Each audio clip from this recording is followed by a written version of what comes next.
So, folks, I have been, looking around because, some outlets are on the rise, some outlets are falling by the wayside in terms of what's happening out there with the conservative talking head figure over on YouTube. There's a lot of ascendant figures, descendant figures. It's a crazy wild world out there, and I decided it was time that we check back in with one Brett Cooper to see how is the conservative starlet handling her break from the Daily Wire. And so we went over there, okay? And it's okay. That's interesting. 1.5 million subscribers. All right. Consistently doing over like 250, 300K. That's pretty good, And so I decided, hey, let's check out part of her latest video because it's a pathetic end to Pride Month, and that intrigues me. What has she got? What has she got to say about Pride Month now that it's over? Okay. Let's check out what are Brett Cooper's thoughts about the gays. Let's find out. The first thing that we need to talk about is Pride Month. Of course, I want to congratulate everyone for making it through Pride 2025. We have reached the end. Woo! We did it! We all survived! Good job, everybody! Did you get to be your gayest self? I hope so. I hope you got to have a lot of fun. Hope you got out there. Hope you ate some nice snacks. Wore some cool outfits you're proud of, and made some new friends, and maybe smooched some new people. Just had a great old time. So, that's clearly what Brett Cooper means when she talks about Pride Month, right? My contribution to the cost of the therapy that Jack will inevitably need after watching an entire segment's worth of Steven Crowder. Meow. I am in therapy. Thank you for the $10 dono. Very much appreciated. And here we go. And the end of June, I think it's like one day more. Basically, it's like that song from Les Mis, like one day more, another day, another destiny. That is us. But I will say, yeah. Musical theater lover Brett Cooper. Okay, yeah, I, unexpectedly in favor of the gays here. I'm shocked. I'm surprised. this has been a pretty uneventful Pride as far as prides go. Like, I think that we were all distracted by Trump and Elon breaking up, which I think I said on the show was like the gayest thing that happened throughout the entirety of Pride Month. And then, of course, we had the 12-day war that was going on as proclaimed by Trump, aka World War III. I think that was captivating our attention for the latter half of Pride Month. And considering that the LGBT community wants as much attention as humanly possible during Pride, I am sure that this was painful for them. What? No, just leave us alone. We want to like hold hands and be cute as fuck with the people we love. We genuinely don't want more attention. We just want our rights and to be able to like smooch our loved ones in public without being beaten to death. For them, I am sure that all of these distractions went against everything that they wanted for this month. But I mean, does anyone want a war during a given month? Like, I feel like this question is weird, right? Like, oh yeah, you gays, you didn't want a war distracting from your gayness. And it's like, well, I mean, I don't think anyone wants a war ever, really. Like, the gayness has nothing to do with it. I'm pretty sure a lot of straight people also don't want a war, you know? I just, yeah. Trump and Elon breaking up, though, that was great. We did want that. I don't think it was as painful as Target moving their Pride collection and their tucking underwear swimsuits to the back of the stores, because that... Like, what? I'm sorry, but genuinely, like, Brett, why? I don't understand, like, this fixation on, like, Target. Like, Target is just, like, they think it's, like, the gay haven. Like, all of us queers are just like hanging out, being gay, unable to sit in chairs. And we're like, hey, who wants to go to Target? And then there's like a freeze frame and a musical montage and we make our way to Target, right? It has to be musical because we're gay. And, like, it's Target, exactly. But in what world is this a devastating loss? She'd suggest that the gays use the back door, but that's kinda how it works. Hey-o. Fuck. Damn, Pluvius. Fuck. You might say that it's an asterisk dramatic pause easy target for their ire. Puts on sunglasses, does a kickflip into the distance. God. Like, I know they hate us, and I know, like, her entire glee about this is, like, you know, trying to, like delighting in trying to make, like, LGBTQ people second-class citizens, and, like, oh, you have to be ashamed in the back of the store, you know, being gay back there out of sight. And it's just like, I don't understand this fixation that a lot of conservative straights have. I don't get it. Like, it's just not a devastating loss for gay culture. You know, like, Target's fine. Like, it's okay. It has a lot of things in it. But, like, I don't think many gays value Target for the gay display during Pride Month. You know, like, the gays go there for, like, fresh produce or, like, candles or something. You know, like, it's not so much the Pride display. The main thing that I've received from the gays about Target is, like, Instagram accounts that review the Target Pride collection every year and make fun of the different pieces, you know, because a lot of that merchandise is made by straight people. Jack, I wanted those lesbirds in the van. Oh God. I mean, we all have our likes in the Target Pride section. Okay, I'm not saying we don't. I'm not the best. Okay, I'm not saying, like, no Target anything in the gay section. I'm just saying it's not, like, the most devastating loss. It's not like, say, I'm trying to think of a devastating loss for, like, the gays. I don't know, we just keep winning. Also happened this Pride Month, which of course was protested. Take a look at this. I mean, guys, like, we've talked about how all right, the leftist protests have just gotten so pitiful. This is evidence. Like, you have printer paper. You are walking around Target. Okay, what do you want from us?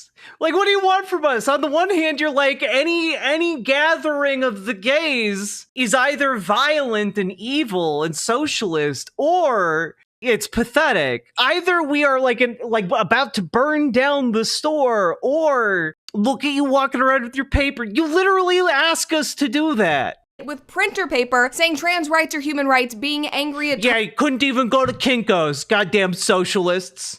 Target for getting rid of DEI. This girl, look at this girl what is she doing? She is Man, the outrage engine must really be running low for Brett Cooper. What is this girl? She's standing in a cart? We're standing in carts now? Oh, what has protest come to? Standing in carts.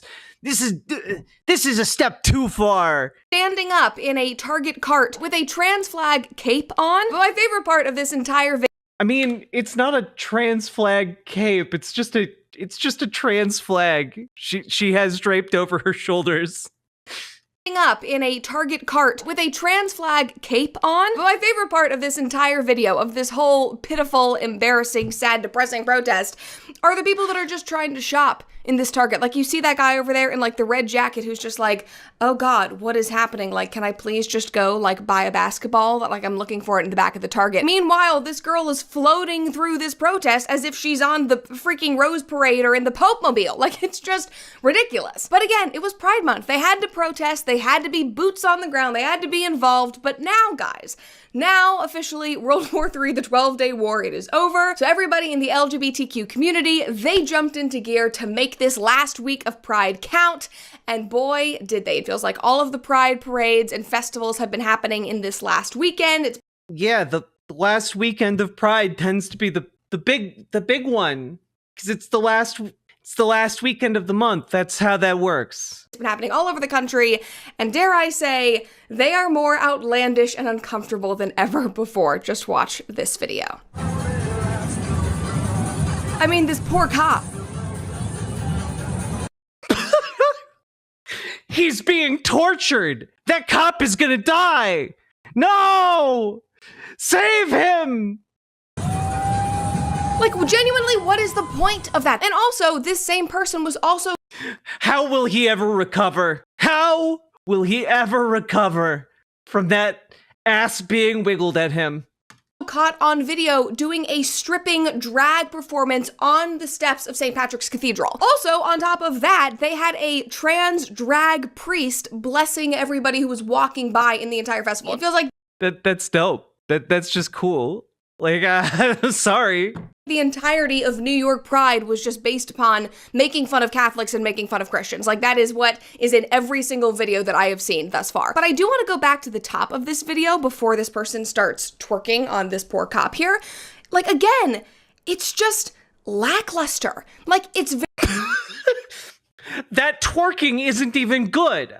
Why? Someone should be able to twerk 12,000 times the speed. Very outlandish, and it's very weird, but it also just seems disorganized. God. It's like they've lost their mojo. They're just like walking around quietly while people are twerking and making fun of Christians. Like, there's nothing even exciting happening in these protests, which is probably because they have lost all sense of direction and actually understanding what their movement is about or what they're fighting for, because per usual, these parades and all this activism were about more than just pride. It was not just about love is love and all of these things and being in... Yeah, because you know, the love is that, like, also implies we should be able to be seen in public and acceptable without being, like, again, beaten to death or, like, discriminated against. Like, that's kind of the goal and the implication of love is that a certain respect for our human rights. Inclusive. It is about every single progressive talking point meshed together into one very weird protest that was taking over the entire country. Like, take a look at this sign that is in the background of that video that we just watched. Free abortion, free sex changes, and castration on demand. Hell yeah. Yeah, you want to be castrated? Go for it. It's your body. You got to live with it. Go for it. Yeah, you need abortion care. You should be able to get that. You need a sex change. Go for it. You should be able to get that. Live your best life. Castration on demand. Like, I mean, you know you're on the right side of history when you're fighting for castration on demand.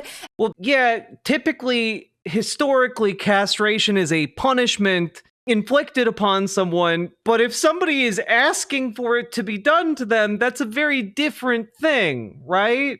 And you have Greta Thunberg on your side, because that is what I want to talk about next. Because after Greta's failed voyage to deliver flour to Gaza, which she was doing a couple of weeks ago, she showed up to the Pride Parade in one of my favorite cities, Budapest in Hungary, with some words of wisdom for everyone who was there. Take a watch. Today I am joining thousands of people in Budapest in Hungary who are defying Viktor Orban's desperate attempt to ban the Pride March.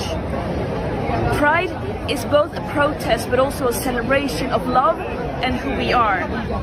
This is yet another fascist attack on human rights. Oh, it is a fascist attack. Yeah, most independent observers describe Viktor Orban as a fascist, yeah. On human rights, which I'm sure, Greta, it can... He literally outlawed being gay. Yes. Outlawing a sexuality from being able to be exhibited in public is a fascist thing to do. Saying gay people can't, like, hold hands in public is a fascist thing to do. Next, back to climate change in some regard. Now, after she did her little appearance at that parade, I'm sure that she hopped right back onto a plane to go to her next protesting gig, because that is... She doesn't fly on planes. That's why she sailed a ship around the planet, you ding-dong. What she does for work, which of course was Jeff Bezos' wedding in Venice, Italy. Now, I actually don't know if Greta went to protest in Venice, but it seems like the perfect place for her because... Wait, then why did you say that? Why did you say that she did a thing that she didn't do? Like, you weren't even joking. You just lied. That's just called lying. From all the protests to the online hate that I was seeing, I think that this might have been history's most controversial wedding. Now, Jeff Bezos married his girlfriend Lauren Sanchez. Of course, Okay, I guess we're in a different segment now. I just wanted to do that segment. I wanted to see how Pride Month had been, devastating. I just... Like, why log on and tell lies? Though I guess the fact that I even asked that question, I know why. Their entire thing is not telling the truth. It's just frustrating, you know? Like they're lazy about their lies. They're lazy about their misinformation. It's frustrating. Why are you torturing us tonight? What did we do? Look, I need to get the segments, okay? I need to finish the segments. The segments must flow. Brett Cooper sucks. Riverboat Jack is coming to town. All the viewers gather round. Twitch and YouTube and switching streams. All that content is bursting the seams. Politics, being flame more. Your sense of fashion you'll adore. So grab your stuff